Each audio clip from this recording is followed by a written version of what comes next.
Soumya Bhamidipati. I'm a journalist here at Health Central. Today we are at the Health Central Chalk Talk on the End of Life Choice Bill. With me is PhD student Claire Freeman, who specialises in health science. Claire, thank you so much for being here today. Thank you. So Claire, can you tell me a little bit about why this issue is so important and why the time is now? Okay.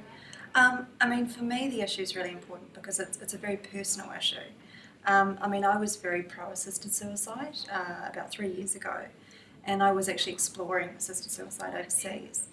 I've since learned that I had a situation where I had surgery that caused me to become more disabled. So it actually gave me a chance to spend a long time in bed and read a lot. And I found out that a lot of my issues were stemming from my environment, and they weren't so much about my mental health.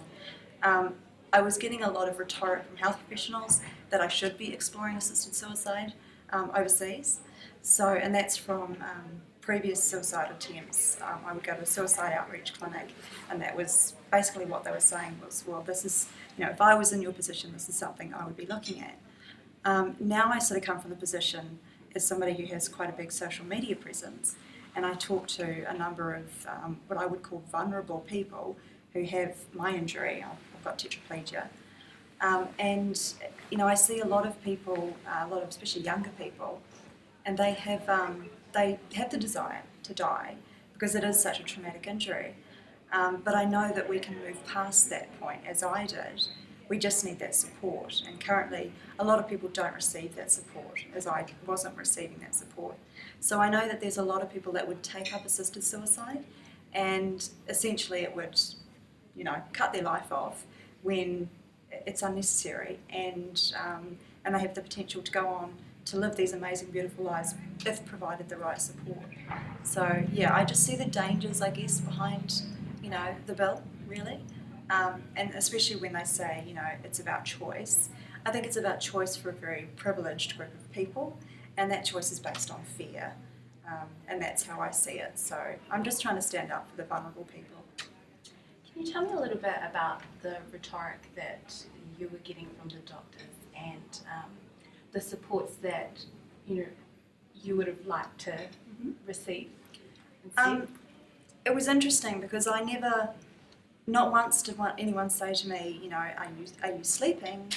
What's your environment like at home? How's your work environment going? It was just this assumption. They would see me, they would see I was a tetraplegic, they would see I was in a lot of pain, and there was an immediate assumption, well then her life isn't worth living. I've since done a lot of research, and that's sort of part of my PhD, and I do know that over 80% of health professionals would not want to have my injury or would not want to survive and live given my injury. So it's just a predominant view in society that someone with an injury as serious as mine would not want to live. But to be honest with you, when you look at the quality of life of someone with an injury like mine, we have very high quality of life if we're given the right support. So that's sort of my angle. Why do you think the proposed legislation has provoked such strong reactions on either end? Well, certainly I think a lot of the, obviously 70%, over 70% of New Zealanders are in support of the bill. And I think that comes from fear of the unknown. There's a lot of fear behind disability, there's a lot of fear behind illness, because it is something that we don't tend to talk about in society. So there's, I guess, misconceptions about, a loss of dignity, fear of being a burden is another big thing.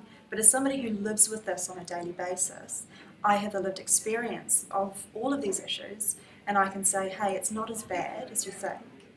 For the other people, I guess the sort of backlash or the reason why there were so many submissions against the bill from people with disabilities is because people are terrified. People are actually really scared that, this will be presented as an option during their vulnerable moments, which we have a lot of, the relationship between the healthcare professional and the client, the patient, will change because that will be an option that will be discussed. So yeah, there's just a lot of fear within the disability community, and also the perceptions of, I guess, that maybe our lives aren't worth living. What would you like to see changed in society instead of this bill being passed? I mean, I would, excuse me, I would love to see a discussion about that fear. It's one of the reasons why I'm studying to do my PhD, is to look at the discourses behind why society views people with serious illnesses and disability as something that is a tragedy, as something that's very negative.